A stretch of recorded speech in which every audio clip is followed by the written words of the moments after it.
আজকে অনেক লেট হয়ে গেল, তাড়াতাড়ি যাই। কি ব্যাপার, ওইখানে দাঁড়ায় আছে কেন? আসসালামু আলাইকুম। ওয়ালাইকুম আসসালাম। সালমান কোথায়? সালমান আসে নাই? না স্যার, ও এখনো আসে নাই। তো কি আসে নাই? 10টা বেজে গেছে, কেন এখনো আসে নাই? স্যার আমাকে তো ও কিছু বলে নাই, ফোনও দেয় নাই। ফোন দেয় না তোমাকে? আমাকেও তো ফোন দেয় না। আচ্ছা, ও আসুক, ওর খবর আছে। আরে নয়ন, তুমি এইভাবে রাগ করতেছো কেন? হয়তো বা ও কোনো প্রবলেমে পড়ছে, কারণ ও তো অ্যাবসেন্টও করে না এবং কি অফিসে লেট করেও আসে না। হ্যাঁ ঠিক আছে, প্রবলেম হতে পারে। ও আমাকে একটাবার ফোন দিতে পারতো, ওকে তো ফোন দিতে পারতো। তা না করে ফোন দেয় না। ও একটু সিনিয়র হয়ে গেছে দেখে বেশি ভাব নিচ্ছে। তাই ও আসুক, ওর খবর আছে। ওর চাকরি আজকে আমি খেয়ে দেবো। চলো। আরে তুমি গাছগুলোয় পানি দিও। আচ্ছা স্যার। হ্যাঁ, আজকে কাজ হয়ে যাবে, চিন্তা করবেন না আপনি, ঠিক আছে? আচ্ছা রাখেন তাহলে। আসসালামু আলাইকুম স্যার। ওয়ালাইকুম সালাম। সালমান, এখন 2টা বাজে, তুমি কোথায় ছিলে তখন? আর তোমার এই অবস্থা কেন? আসলে স্যার আমার খুবই ইমার্জেন্সি একটি কাজ ছিল, তার কারণে এত দেরি হয়ে গেছে। ও আচ্ছা, ইমার্জেন্সি কাজের জন্য সালমান অফিসে আসতে লেট করছে।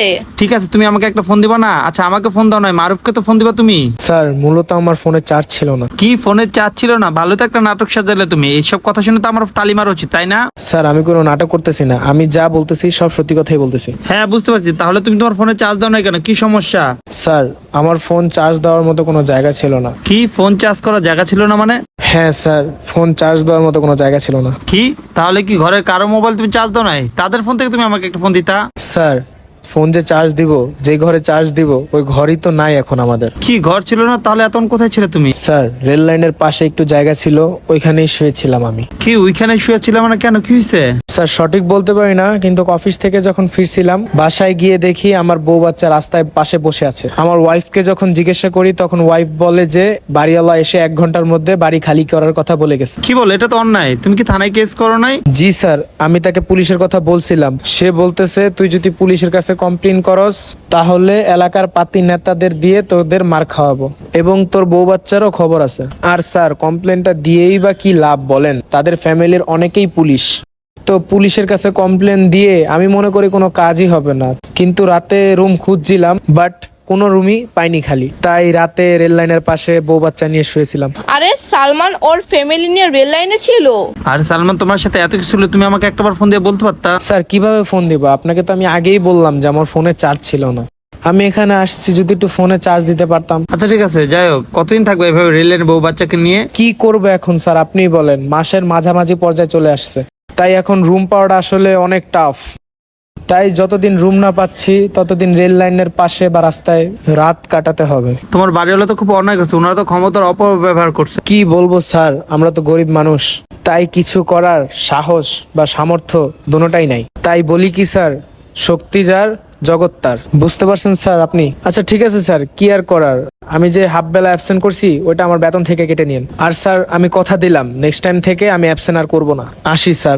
এই দাঁড়াও, শোনো সালমান, উত্তরে আমার একটা ফ্ল্যাট খালি আছে। কি স্যার উত্তরা? ওইখানে ফ্ল্যাটের ভাড়া তো অনেক, আর আমাদের সামর্থ্য নাই যে ওখানে আমরা থাকতে পারবো।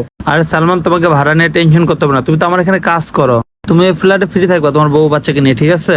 কিন্তু স্যার। আরে সালমান বাদ দাও, কিন্তু কিন্তু রাখো তো। এমনিতে আমার ওই ফ্ল্যাটটা খালি থাকে, ঠিক আছে? ওখানে তুমি থাকলে আমার ভালো হবে, সুবিধা হবে। তুমি তো দেখাশোনা করবে এবং থাকতেও পারবা। তুমি এক কাজ করো, তুমি এখনই যাও, তোমার বউ বাচ্চাকে নিয়ে ওখানে সেটেল হয়ে যাও। যাও। আরে নয়ন তোকে অনেক ভালো একটা কথা বলতেছে। কিন্তু স্যার আজকে যে কাজগুলো বাকি আছে ওগুলো কে করবে? আমি তো আসছিলাম কাজ করতে।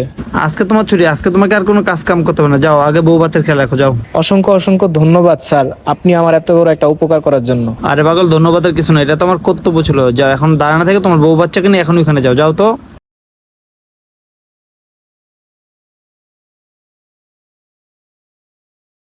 নয়ন, আজকে তুমি অনেক ভালো একটা কাজ করছো, কারণ ওর এই বিপদের সময় তুমি থাকার ভালো একটা ব্যবস্থা করে দিয়েছো। ওকে আমাদের উত্তরের পুরান ফ্ল্যাটটা দিয়ে দিছো, যাতে ও ওর বউ বাচ্চা নিয়ে ভালোভাবে থাকতে পারে। ঠিক বলছো।